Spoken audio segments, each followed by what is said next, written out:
Boa noite, irmãos.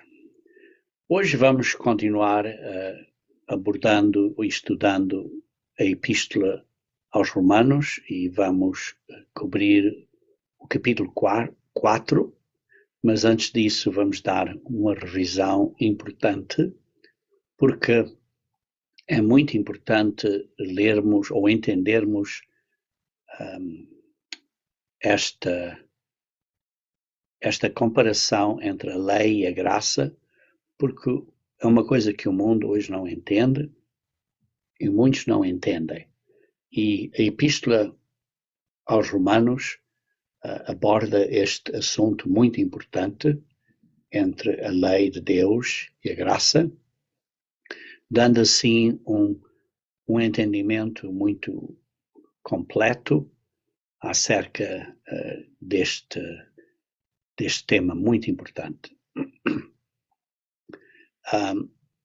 E é importante porque são princípios teológicos-chave, tais como acerca de assuntos como a reconciliação, propiciação e expiação. Ora, como um tema básico desta epístola aos Romanos, como mencionei previamente, é o plano de salvação de Deus. Está claro, nós sabemos que o plano de salvação de Deus é descrito pelos dias santos,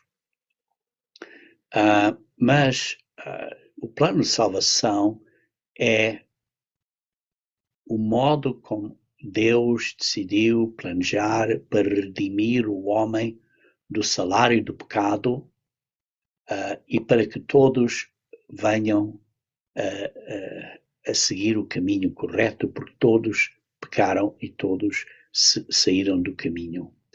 E os primeiros capítulos, capítulo 1 a 8, estão a abordar este assunto acerca do plano de Deus para redimir o homem. Depois, nos capítulos 9 a 11, Romanos está a falar acerca do trato de Deus com os judeus e a preocupação de Deus para com os judeus. Não os deixou, mas precisamos de entender, porque Deus não deixa ninguém, quer que todos nós cheguemos à salvação, e Ele, por isso, tem muita paciência para conosco. Então, está a falar acerca de como Deus vê a situação dos judeus quando está a introduzir a salvação a todas as outras nações, e por isso está a dar um certo equilíbrio para entendermos o que Deus está a fazer com as várias nações e com os judeus. E depois a conclusão desta epístola, dos capítulos 12 a 15, Paulo está, digamos, a exortar os irmãos romanos da congregação de Roma a crescer, e assim vai abordando áreas chaves nas quais nós precisamos de focar ou concentrar para viermos a ser melhores pessoas segundo a maneira que Deus quer que nós venhamos a ser.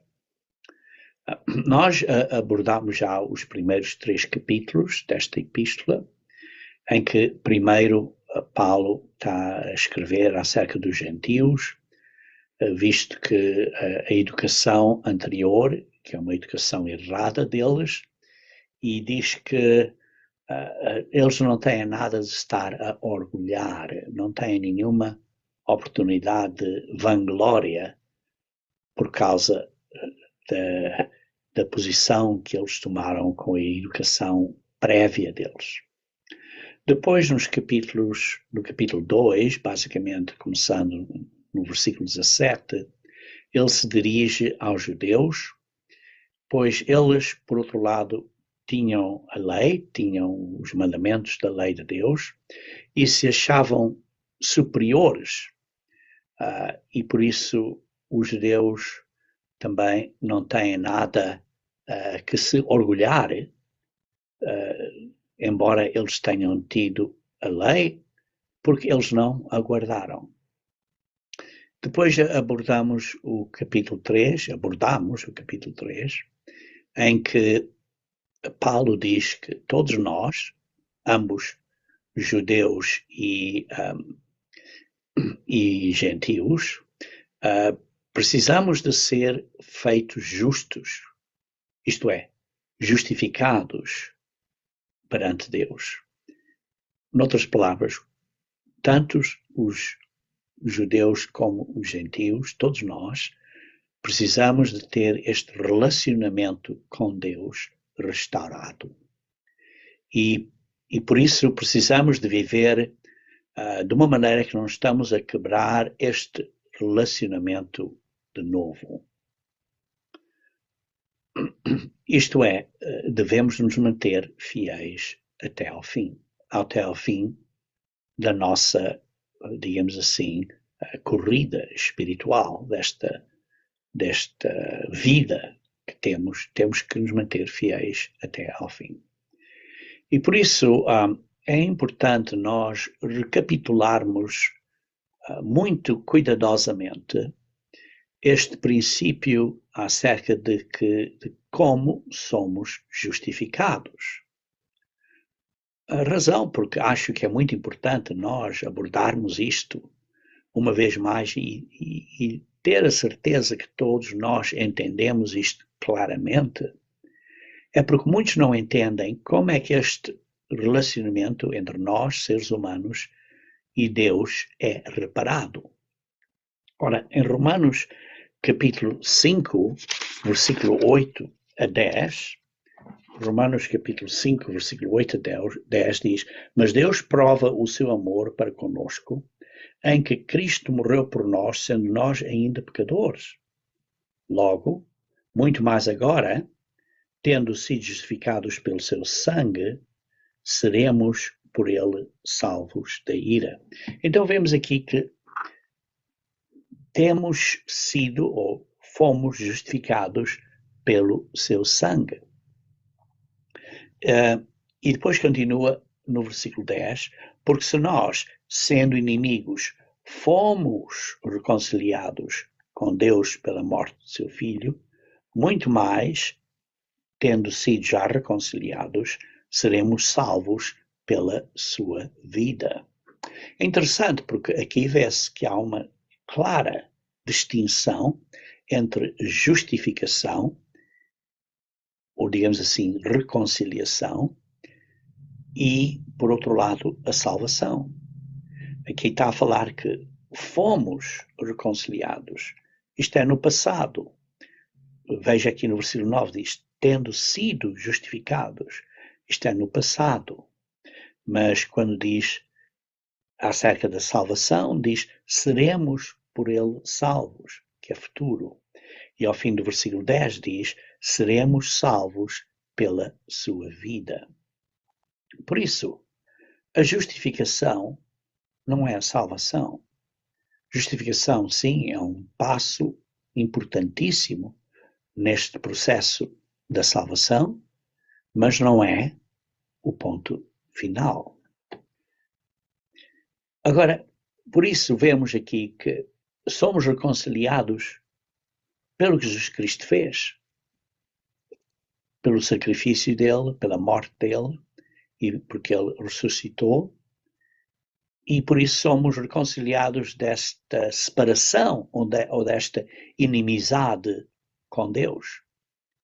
Ora, isto representa uma grande misericórdia da parte de Deus para conosco, e é uma oportunidade graciosa, de grande graça, de grande bondade e gentileza de Deus, de sermos reconciliados com Deus, e isto não é nada mais, nada menos do que a justiça de Deus, a qual é a parte da lei. E por isso lemos aqui em Romanos capítulo 3, versículo 21 a 22, Romanos 3, versículo 21 a 22, diz, mas agora se manifestou sem a lei a justiça de Deus.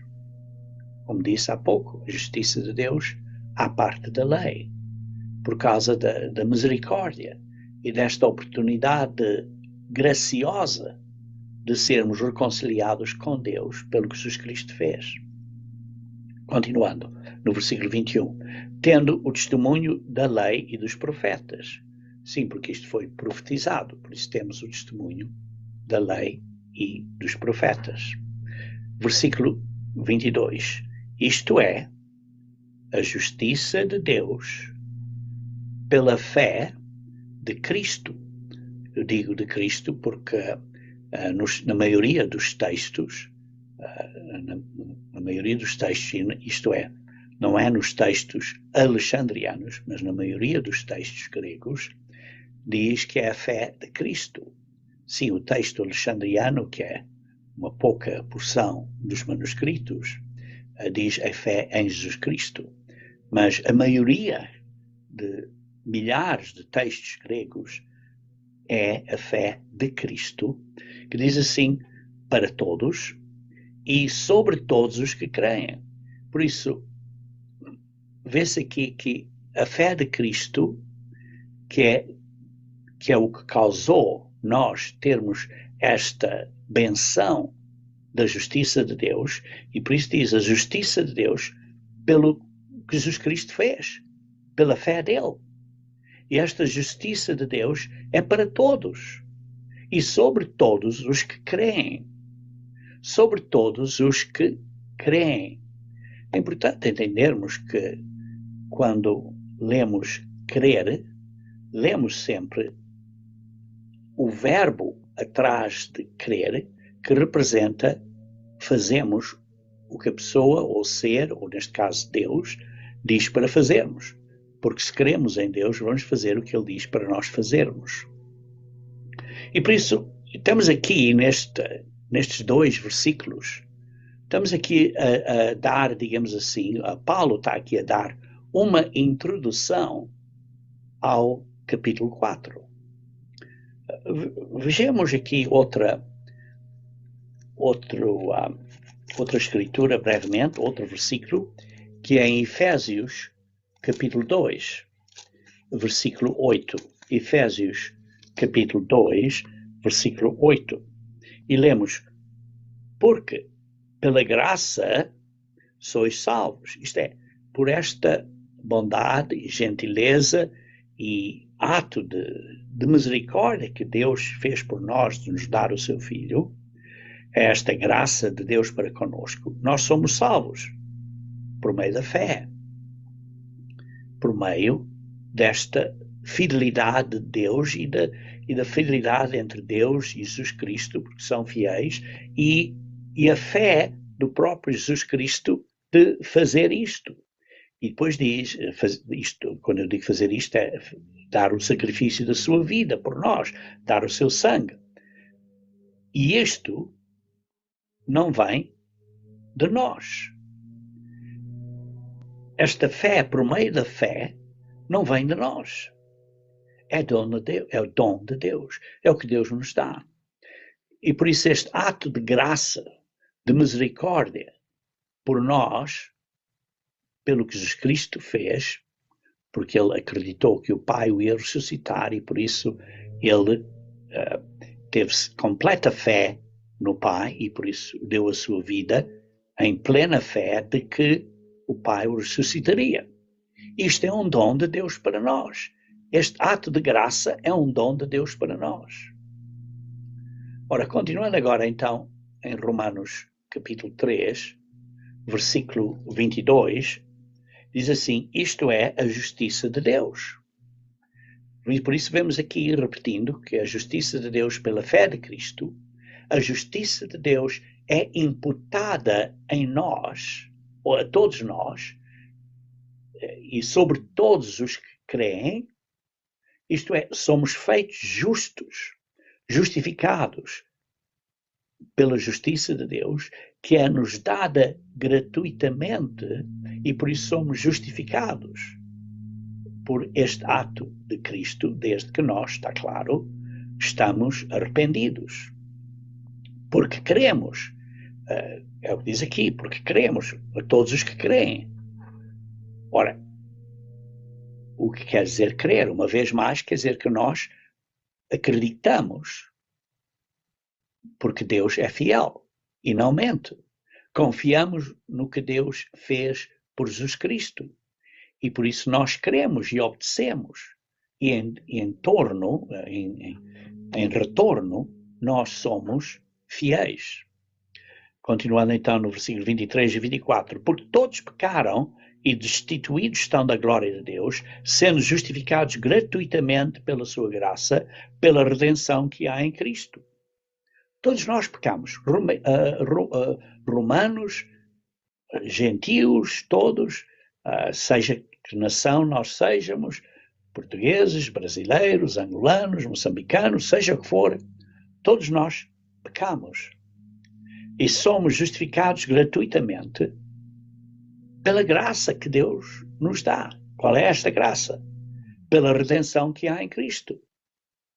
E isto é uma grande benção, é uma grande graça que nos faz justos perante Deus. Versículo 25 diz, ao qual Deus propôs para propiciação pela fé no seu sangue, ao qual, através de Jesus Cristo, Deus propôs como propiciação pelo seu sangue. Isto é, Jesus Cristo é uma vítima expiatória pela fé no seu sangue. Como lemos aqui na Almeida Corrigida e Fiel e na Almeida Revista e Corrigida. E na maioria dos textos, vê-se assim, é pela fé no seu sangue. Por causa da fé, da confiança mútua. Isto demonstra a justiça de Deus. Por causa da benignidade, da paciência e longanimidade de Deus. É o que lemos, por exemplo, em Romanos 2, versículo 4. Vejam Romanos 2, versículo 4. Lê-se assim, ou desprezas tuas riquezas da sua benignidade e paciência e longanimidade, ignorando que a benignidade de Deus te leva ao arrependimento. A intenção de Deus de demonstrar esta justiça, de nos perdoar, desde que nós nos arrependamos e estejamos dispostos a obedecer a Ele, isto é, que cremos e acreditamos no que Ele diz e vamos obedecer a Ele porque cremos e acreditamos no que Ele diz, então Ele nos perdoa. Nos perdoa dos pecados passados, ou, noutras palavras, anteriormente cometidos, como diz aqui no versículo 25, ao qual propôs para propiciação pela fé no seu sangue, para demonstrar a sua justiça pela remissão dos pecados dantes cometidos, sob a paciência de Deus. Deus é muito paciente e nos perdoa. E perdoa os nossos pecados do passado. Continuando no versículo 26. Para demonstração da sua justiça. Deus é justo. Ele é o nosso justificador. Diz assim, neste tempo presente, para que ele seja justo e justificador daquele que tem fé em Jesus Cristo. Temos que acreditar no que Jesus Cristo fez, temos que ter fé nesta ação de Deus por nós, e então Ele é o nosso justificador. E por isso, alguma razão de nós estarmos orgulhosos e estar a dizer, olha, eu sou melhor porque eu estou a esforçar e a fazer melhor que outra pessoa? Não temos nada de estarmos orgulhosos. Não temos nada de que nos possamos orgulhar de nossas ações. E por isso é que diz no versículo 27, onde está logo a vanglória. Não há nada que eu possa glorificar-me, porque não são as minhas obras. Não são o que eu faço. São as obras de fé que foram iniciadas pela fé de Jesus Cristo. pela fé do que Deus fez. E porque Jesus Cristo confiou, ele teve fé, confiou no Pai, e por isso ele fez isso. Porque ele sabia que o Pai não o abandonaria. A fé que Jesus Cristo teve, que ele seria ressuscitado, e por isso é uma parte da fé. A fé no que Jesus Cristo fez e por Jesus Cristo confiou no Pai. Também a fé, a confiança que o Pai tinha no seu Filho, porque ele tinha confiança que o Filho não ia pecar. E, por outro lado, há uma fé de que este ato tão grande de graça e misericórdia por nós nos levaria ao arrependimento. E por isso, esta fé é, digamos assim, é uma lei. É uma lei. A fé que Deus Pai e o Filho nos dão como um dom, como um presente. É um dom de Deus, como lemos em Efésios 2, versículo 8, e é uma lei de fé. E por causa desta fé, esta justificação gratuita nos é dada, nas condições que nós nos arrependemos e que vamos, então, esforçar a viver um novo caminho. Porque as nossas obras não pagam pelos nossos pecados. Por isso, é importante nós entendermos isto muito claramente. Precisamos crer que o que Deus e Jesus Cristo fizeram por nós é mais do que suficiente para a nossa salvação. Não é a minha fé ou a sua fé que me vai salvar. É a fé de Deus que Ele nos dá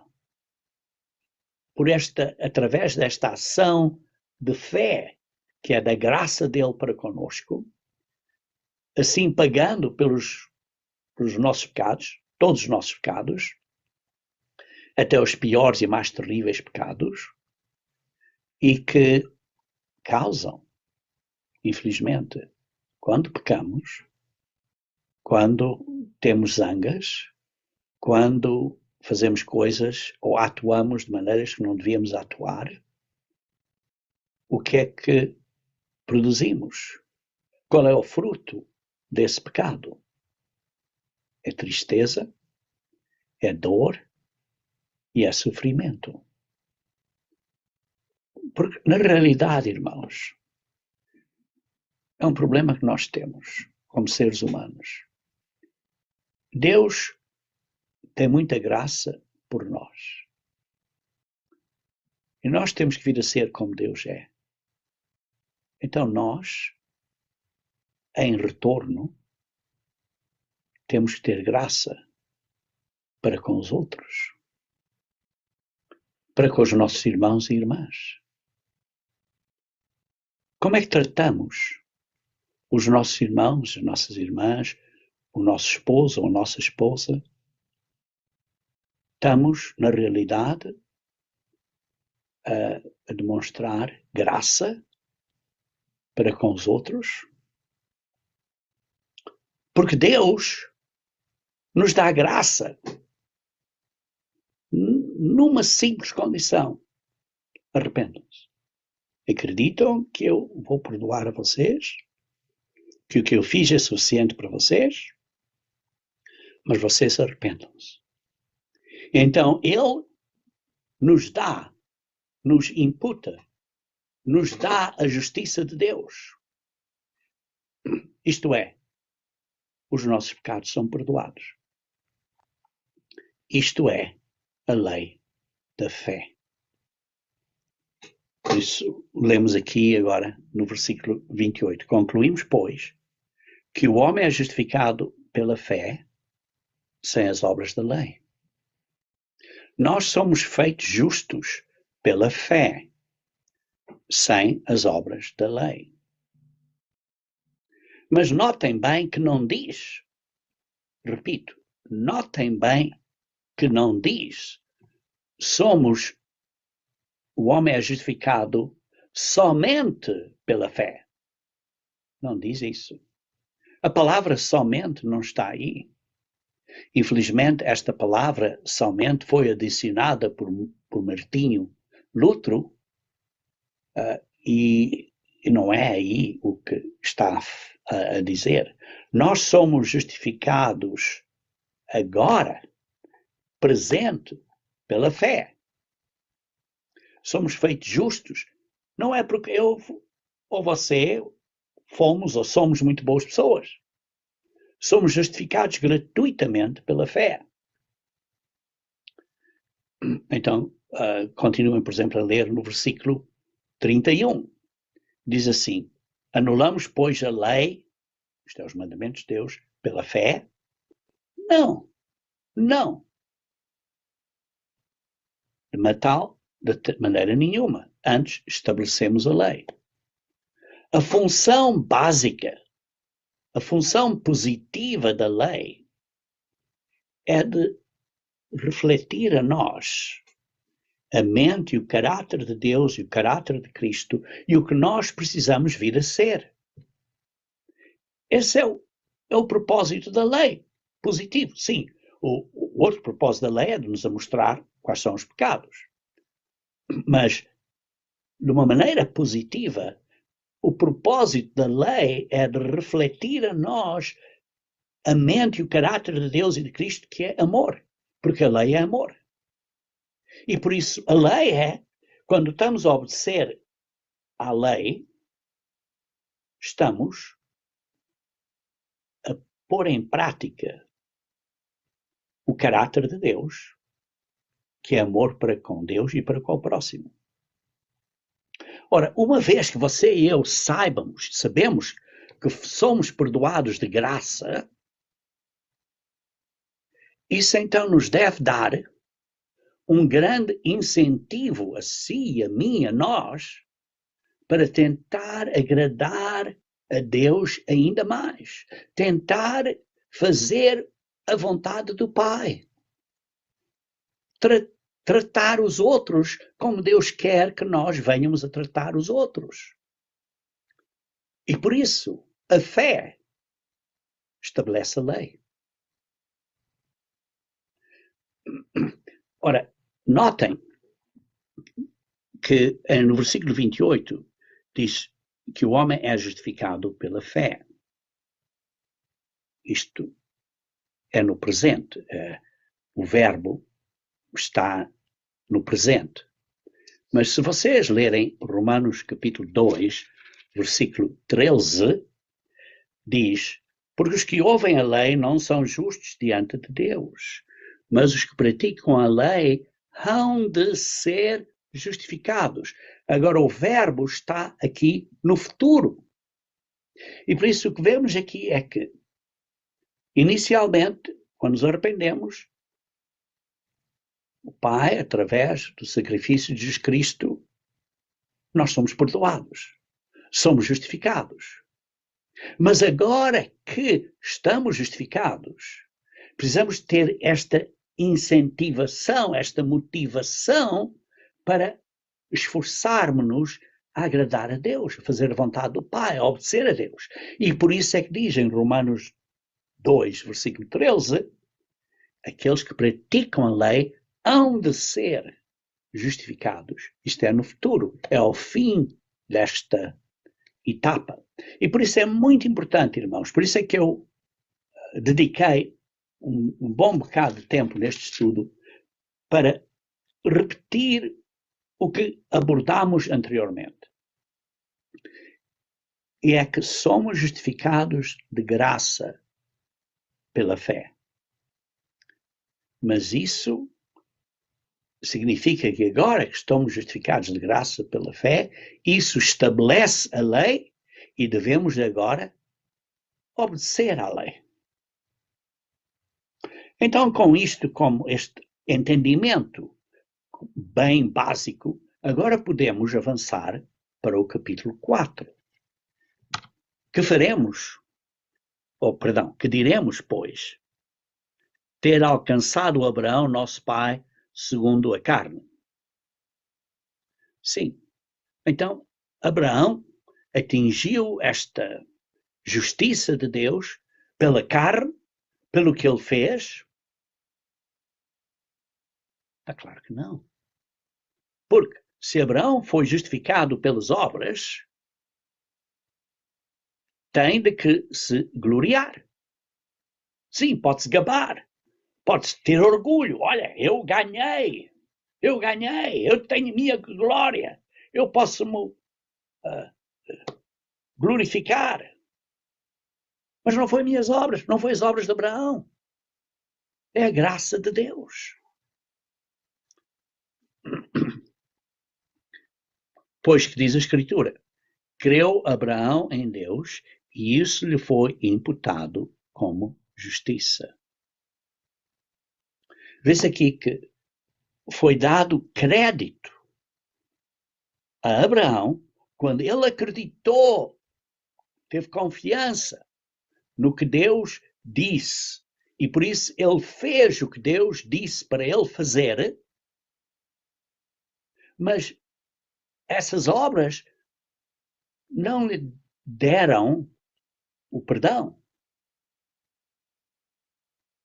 A graça gratuita, a justiça de Abraão foi dada, foi imputada nele pela graça de Deus. Por isso, a pergunta seria, podemos ter algum orgulho? Você pode ter algum orgulho? Posso eu ter algum orgulho? Podemos ter alguma glória? Porque estamos a ganhar os dons de Deus? Não.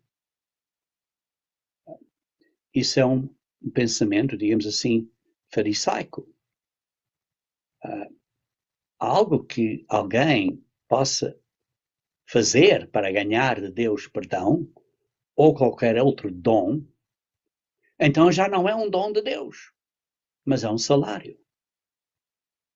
E você não pode fazer nada para pagar o salário do pecado, que é a morte. Não é nada que você faça. Continuando então no versículo 4. Ora, aquele que faz qualquer obra, não lhe é imputado o galardão, segundo a graça, mas segundo a dívida, que é um salário, que é pago esse salário. Mas, no nosso caso, é imputado de graça.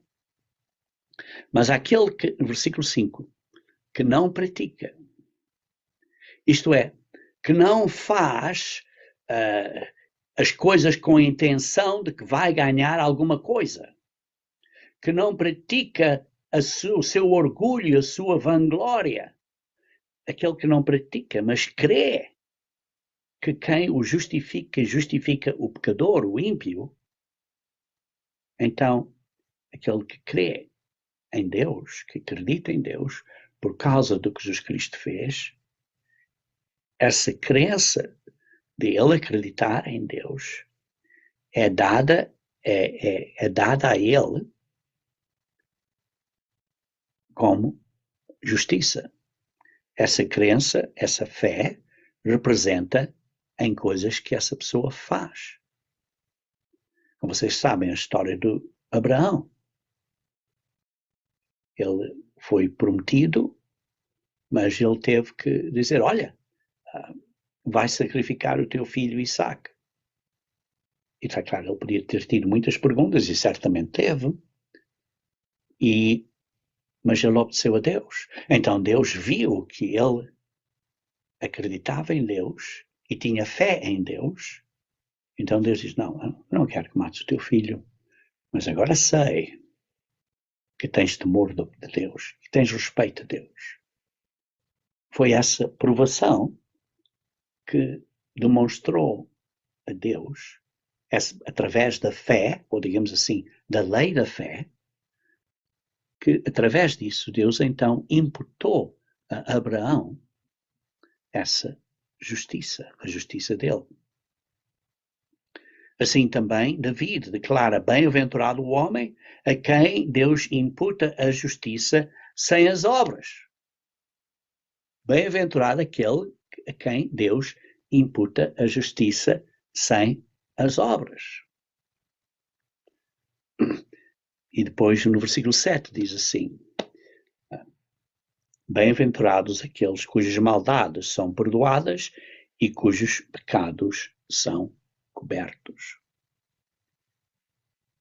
E por isso vemos aqui que a justiça foi imputada, quer dizer, foi dada essa justiça, essa justificação a Abraão, e é dada ao homem, que diz aqui, a quem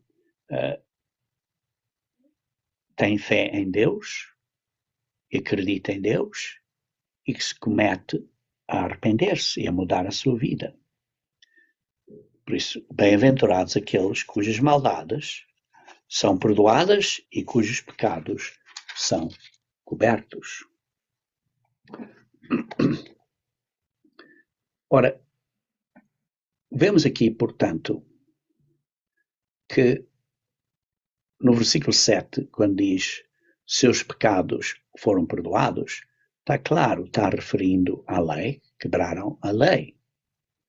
Mas a parte positiva disto é que Cristo está a ver nessa pessoa o desenvolvimento da imagem de Cristo nesta pessoa. Porquê? Porque, sim, os pecados foram perdoados gratuitamente, mas agora esta pessoa está a fazer um compromisso, uma promessa, um arrependimento de se mudar e de vir a ser mais como Cristo é. E por isso vê-se aqui uma parte positiva neste ponto, porque bem-aventurados aqueles cujas maldades são perdoadas. Porquê? Porque essa pessoa, como sabemos, e como vamos ver noutros capítulos adiante em Romanos, está a ser feito o que é descrito na Bíblia como um novo homem. Isto é, revestindo-nos, tirando o velho homem e revestindo-nos com o novo homem. Uma nova vida está a ser formada, que é a imagem de Cristo. Como? Não é o nosso esforço único, mas é quando nós recebemos o Espírito Santo de Deus. Então, crescemos na graça e no conhecimento de Jesus Cristo. Crescemos na graça. Isto é, nós crescemos em como tratamos as outras pessoas de uma maneira correta, tal como Deus nos demonstra graça e trata a nós, embora nós sejamos pecadores, e nos perdoa. E por isso, quando outro irmão faz uma coisa que aborrece a você, ou não é exatamente uma coisa que você sente confortável porque o irmão tenha feito, como é que tratamos esse irmão? Com graça, porque temos que crescer na graça e no conhecimento de Jesus Cristo. Ora, isso não quer dizer que a velha natureza humana desapareceu. Não, mas não desapareceu. Mas há uma nova realidade. E a realidade é que estamos a tentar crescer na graça de Jesus Cristo e no conhecimento de Jesus Cristo. Estamos a entender como Cristo é para podermos crescer na graça. Isto é, como tratamos as outras pessoas. Infelizmente, na igreja, vemos muitas pessoas que não tratam as outras pessoas corretamente. Talvez digam, olha, tu estás na igreja, ou tu és um ministro, e não devias ter dito isto, ou não devias ter feito aquilo e tal, e não tratam a outra pessoa devidamente. E quando sabemos, quando há um problema destes, devemos abordar essa pessoa em particular, em privado, o que é que fazemos, infelizmente? Eu tenho que admitir, eu já fiz esse erro, que tenho que me arrepender e estou arrependido, é que justificamos na nossa mente, olha, eu não preciso de falar com esta pessoa individualmente, porque o que ele fez foi deste modo ou outro, e por isso tenho uma justificativa de não falar a esse irmão ou irmã, em particular, e resolver o problema de uma maneira com graça, tratando esse irmão ou irmã da maneira correta. Ora, não podemos fazer isto sozinhos, irmãos. Precisamos do poder de Deus, do Espírito Santo de Deus, para nos ajudar. E não é uma questão de eu simplesmente cruzar os braços e dizer, olha, já estou salvo. Deus fez tudo, agora estou salvo. Não. Não. Não devemos apagar o Espírito Santo de Deus. 1 Tessalonicenses 5, versículo 19. Temos que usar o poder de Deus para vencer. Temos que desenvolver a nossa salvação com temor e tremor, como lemos em Filipenses 2, versículo 12. Temos que sofrer as aflições que outras pessoas põem em nós como um bom soldado de Cristo, segundo Timóteo capítulo 2, versículo 3 a 5. Irmãos, temos que atuar de uma maneira de usar a palavra de Deus, a verdade, de uma maneira correta, usando a Bíblia de uma maneira correta para não estarmos envergonhados, como lemos em 2 Timóteo capítulo 2, versículo 15, usar a Bíblia corretamente. E um dos princípios que nós não estamos a usar corretamente é que não estamos a tratar o irmão ou a irmã corretamente. E por isso vimos no passado, irmãos, se não temos cuidado, vai acontecer repetidamente entre irmãos e pessoas e grupos e congregações e coisas assim, irmãos que se zangam um com o outro porque não foi tratado corretamente. E porque não fui tratado corretamente, tenho o direito de fazer isto, aquilo e aquilo outro. Irmãos, quando nós pecamos, estamos a tratar Deus corretamente? Não. Mas Deus nos perdoa de graça. Nós, para sermos imitadores de Cristo, para Deus fazer parte de nós, nós temos que usar o Espírito Santo de Deus e mudar para este novo homem, tratando as pessoas da maneira correta. Irmãos, eu mencionei há pouco, mas agora vemos aqui versículo 9 e 10, que está a repetir o que eu mencionei há pouco. Diz assim, vem, pois, esta bem-aventurança sobre a circuncisão somente. Então vem esta graça de Deus só pelas pessoas que estão circuncisas, ou também sobre as pessoas que não estão circuncisas. Porque dizemos que a fé foi imputada como justiça a Abraão. Sim, a fé foi imputada como justiça a Abraão. Mas, versículo 10, como lhe foi, pois, imputada? Quando é que foi imputada a Abraão? Foi quando ele estava circunciso, isto é, na circuncisão, ou quando ele estava incircunciso? Foi quando ele estava incircunciso. Em Gênesis capítulo 17, vemos que a circuncisão foi um sinal daquela aliança quando Abraão tinha 99 anos. E então esse relacionamento entre Deus e Abraão já tinha sido estabelecido, porque as promessas já haviam sido feitas ou dadas antes da circuncisão. isto é, em Gênesis 12, versículo 1 a 3, Gênesis 13, versículo 14 e 15, as promessas já tinham sido dadas. E por isso lemos então em Gênesis 15, versículo 3 a 6, que essa justiça foi imputada a Abraão antes da circuncisão. Essa justiça foi imputada a Abraão em Gênesis 15, antes da circuncisão que veio em Gênesis 17. Então, continuando a ler no versículo 11 de Romanos, capítulo 4. E então Abraão recebeu o sinal da circuncisão, selo da justiça da fé, quando estava na incircuncisão. Abraão recebeu esta justiça imputada a ele quando ele ainda não tinha sido circunciso. Por isso,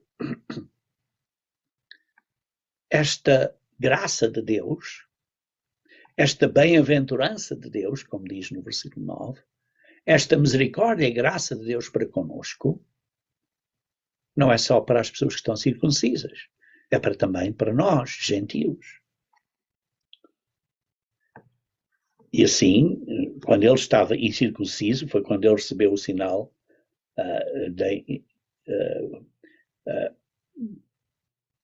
quando ele recebeu o selo da justiça da fé antes de ser circunciso, para que fosse pai de todos os que creem, estando eles também na incircuncisão, a fim de que também a justiça lhes seja imputada. E por isso vê-se aqui, desde o Antigo Testamento, que esta lei, este princípio já era aplicável. E por isso este sinal da justiça que vem da fé que Adão recebeu, esta justiça de Deus foi imputada a Abraão antes dele ser circunciso. E por isso, esta justiça de Deus pode ser imputada a todas as pessoas, incluindo aos gentios. Isto é, os pecados podem ser perdoados, sejam gentios ou não.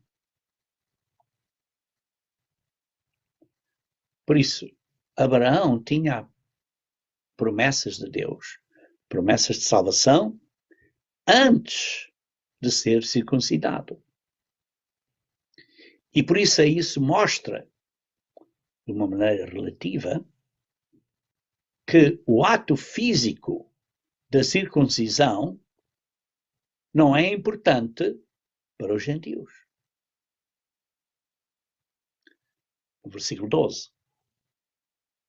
E foi pai da circuncisão daqueles que não somente são da circuncisão, mas também andam nas pisadas daquela fé que teve nosso pai Abraão, que tivera na incircuncisão. E por isso lemos, Abraão também andou com Deus, obedeceu, enquanto ainda não era circunciso, como lê-se em Gênesis 26, versículo 5. E quando ele foi mandado, como mencionei há pouco, fazer uma coisa muito difícil, como por exemplo, sacrificar o filho, que Deus disse, não faças isso. Mas então Deus disse a Abraão, agora sei o teu coração, como lemos em Gênesis 22, versículos 11 e 12. Mas não foram as obras que o justificaram. Não. Foi a justiça que foi imputada a Abraão gratuitamente que o justificou. Versículo 13. Porque a promessa de que havia de ser herdeiro do mundo não foi feita pela lei a Abraão ou à sua posteridade, mas pela justiça da fé. A promessa de ser herdeiro foi feita a ele por causa da fé, de que ele acreditou em Deus. Porque, versículo 14, se os que são da lei são herdeiros, logo a fé é vã e a promessa é aniquilada. Sim, se as obras da lei que nos vão dar esta herança, então a fé é em vão. Então por que Jesus Cristo veio para morrer por nós? Porque se nós podíamos obedecer, ele não precisava de dar a sua vida por nós. E por isso a promessa de ser herdeiro é através de Abraão, ou a sua posteridade, ou a sua semente, que é Jesus Cristo, o Cordeiro de Deus que veio. Versículo 15. Porque a lei opera à ira. Sim, a lei traz a necessidade de pagar o salário, de quebrar a lei. A lei opera a ira. Porque onde não há lei, também não há transgressão. Onde não há lei, não há transgressão. Mas há lei. E por isso há transgressão. E se não houvesse lei, então não haveria necessidade de perdão. Mas há lei. Há lei. A lei sempre existe. Mas as pessoas não sabiam a lei. Talvez não sabiam partes da lei, mas, por exemplo, é como você vai na estrada e passa por uma secção em que há um certo limite de velocidade e você vai acima desse limite de velocidade e diz, mas eu não sabia que o limite de velocidade aqui era 60 km por hora. E por isso eu passei por aqui a 100 km por hora, mas porque eu não sabia, então não há lei. Não, irmãos. A lei existia. Você sabia ou não, mas a lei estava lá. A lei existia antes de Moisés. Antes de Moisés. Desde do jardim do Éden. Havia a lei. Vocês vejam secções como Gênesis 4, versículo 7. Gênesis, depois do versículo do Éden também, Gênesis 13, versículo 13. Gênesis 20, versículo 6, Gênesis 26, versículo 5, Gênesis 39, versículo 9, Êxodo 16, versículo 28. A lei existia. Continuando agora no versículo 16. Portanto, é pela fé, para que seja segundo a graça, a fim de que a promessa seja firme a toda a posteridade. E não somente à que é da lei, mas também à que é da fé. A fé que teve Abraão, o qual, pai de todos nós, como está escrito, por pai de muitas nações te constituí, perante aquele no qual creu, a saber, Deus, o qual vivifica os mortos e chama as coisas que não são como se já fossem.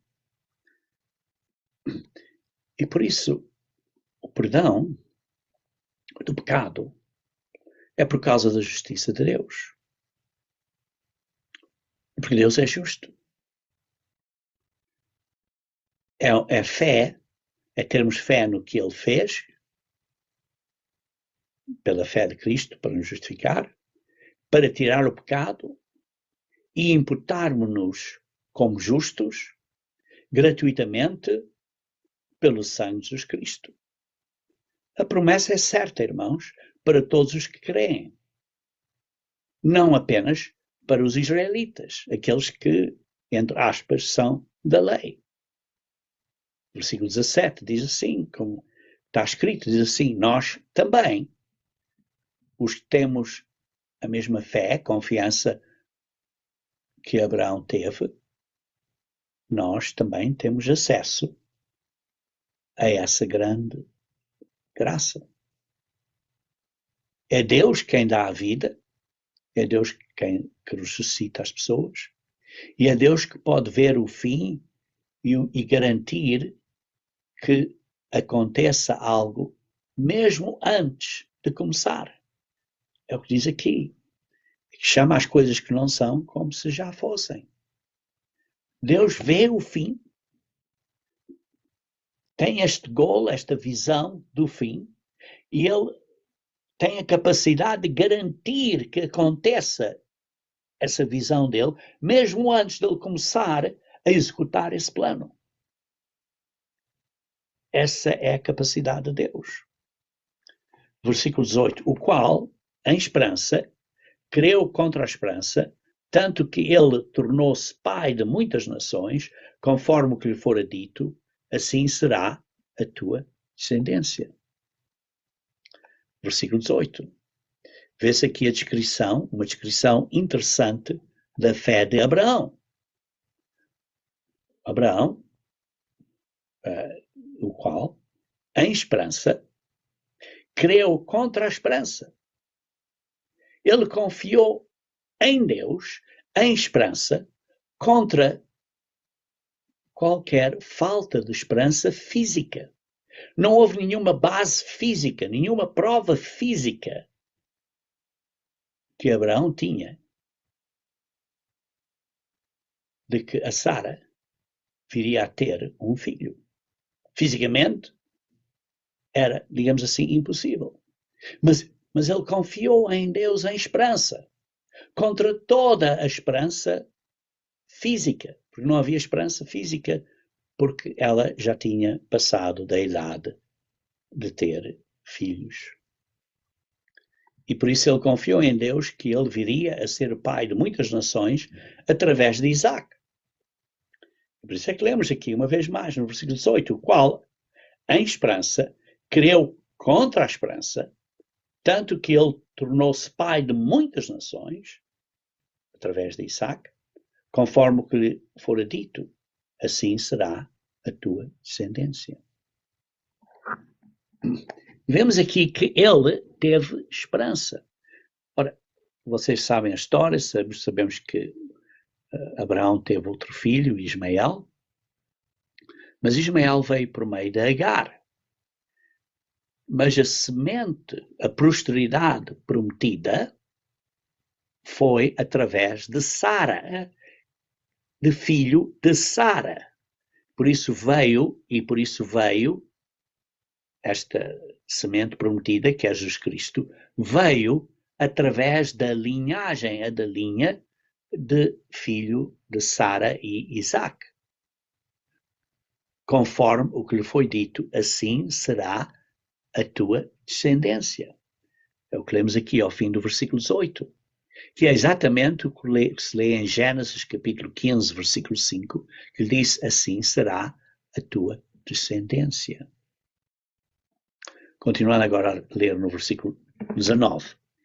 E não enfraquecendo na fé, não atentou para o seu próprio corpo já amortecido, pois era já de quase 100 anos, nem tampouco para o amortecimento do ventre de Sara, que já tinha 90 anos. E por isso vê-se que ele teve esta fé no que Deus prometeu, embora ele já tivesse a idade, particularmente no ventre da Sara, que já havia, digamos assim, entre aspas, como diz aqui, um amortecimento do ventre. Versículo 20. E não duvidou da promessa de Deus por falta de fé, por incredulidade, mas foi fortificado na fé, dando glória a Deus. Ele acreditou em Deus. Não teve dúvidas. Para você e para mim, há alguma promessa de Deus em que você ou eu estejamos vacilando? Você acredita que, de facto, pode vir a ser um filho perfeito de Deus, na família de Deus? Mas o ponto é que, através das minhas obras e das suas obras, isso é impossível. É impossível. Mas pela obra de Deus em nós, através do poder do Espírito Santo de Deus, Ele pode fazê-lo. É a obra de Deus. como lemos em 1 Coríntios capítulo 1, 26 a 29. É obra de Deus. E aqui chegamos agora então ao versículo 25, 21, que temos uma grande definição de fé. Diz assim: estando certíssimo de que o que ele tinha prometido também era poderoso para o fazer. Esta é uma definição da fé, irmãos. Se Deus disse que vai fazer, ele fará. Ponto final. Temos que confiar em Deus, mas mesmo quando vemos as coisas físicas à nossa volta, que parece que não vai dar certo. Mas temos que confiar em Deus. Isto é particularmente verdade quando nos aproximamos do fim do tempo, porque vamos ser provados ou testados. Vai haver outro grande teste, possivelmente para você ou na sua família. E como é que você vai vencer este teste? Porque, irmãos, se não aprendermos a tratar as outras pessoas com graça, se não crescermos na graça e no conhecimento de Jesus Cristo, não vamos estar no reino de Deus. E por isso, pode vir a haver um outro grande teste na sua vida, na minha vida. E às vezes pode ser que você esteja desapontado, ou magoado, ou machucado, porque outro irmão na igreja fez. Então você trata essa pessoa de uma maneira incorreta. Esse é um teste de fé. Irmãos, vai haver uma provação de fogo que virá na sua vida, na minha vida, na nossa vida. Porque Deus não vai dar a você e a mim o poder de Deus, a não ser que ele chegue a um ponto, como ele disse a Abraão: agora sei, de certeza, sei que nunca desviarás do caminho. Porque é que Deus iria dar a você o poder de Deus se ele não sabe, se ele não tem confiança, se ele não tem fé que você vai manter-se fiel para sempre na eternidade? Na eternidade. Ele tem que saber e saber que sabe, sem qualquer dúvida, que você não se vai tornar, digamos assim, outro Satanás. Não. E por isso, antes de Deus dar a você e a mim esse grande poder, ele vai provar-nos. Vai-nos fazer passar por um teste de fogo. E nós vamos passar esse teste ou não? E um dos grandes testes de fogo, sim, outro grande teste de fogo seria talvez a sua saúde. Mas outro grande teste de fogo é como é que você vai tratar a outra pessoa. Quando a outra pessoa não trata você bem. Você vai se justificar: olha, nesta situação eu estou justificado a maltratar esta pessoa. Devemos ter cuidado com isso, irmãos. Versículo 21. Assim, isso lhe foi também imputado como justiça. Quando nós atuamos em fé, acreditando em Deus e tratando as outras pessoas com graça, crescendo na graça e no conhecimento de Jesus Cristo, então nos vai ser a nós imputado como justiça. Os nossos pecados passados então são perdoados, somos considerados justos, Deus cobre os nossos pecados, mas agora temos que continuar no caminho até ao fim.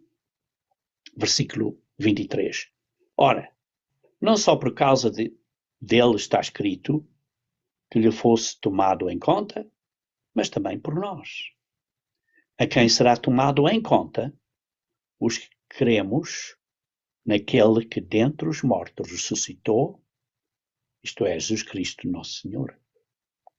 E por isso isto não foi escrito só para as pessoas do Antigo Testamento e para Abraão e coisas assim, mas foi para nós. Porque a justiça será imputada, a justiça de Deus será imputada a nós gratuitamente pelos pecados passados, se acreditamos que Jesus Cristo ressuscitou dos mortos e por causa disso acreditamos que temos que viver uma vida nova, temos que mudar e temos que usar o Espírito Santo de Deus. Versículo 25. O qual, por nossos pecados, foi entregue e ressuscitou para nossa justificação. Deus permitiu que Jesus Cristo sofresse e morresse pelos nossos pecados, para pagar os nossos pecados, para comprar-nos de volta para a vida, porque o salário do pecado é a morte, por isso comprou-nos de volta, nos redimiu. Então porquê? Porquê? Está claro, para que pudéssemos ser justificados gratuitamente, demonstrando a justiça de Deus imputada em nós. Sim, porque o pecado tem que ser pago. E Deus não vai ceder isso, não vai ceder, não vai facilitar isso. O pecado tem que ser pago. E foi pago por Jesus Cristo. Mas uma vez que foi pago pelo que Deus e Jesus Cristo fizeram por nós, temos que crer nele e no que ele fez, primeiro que é suficiente por nós, para nós, e agora devemos de fazer a nossa parte, comprometendo-nos a ser um novo homem, aprendendo a tratar os outros com graça e com amor quando há dificuldades. Como? Não é pela minha própria força, mas é orando e pedindo e usando o Espírito Santo de Deus para crescermos na graça e no conhecimento de Jesus Cristo. Mas lembrem-se que a velha natureza humana não desapareceu. Sim, temos uma nova realidade. A nova realidade é que temos que vencer com a ajuda do Espírito Santo de Deus. E por isso não temos nada e não teremos nada a dar glória, a nos orgulharmos, a ter vanglória, mas é tudo para a glória de Deus.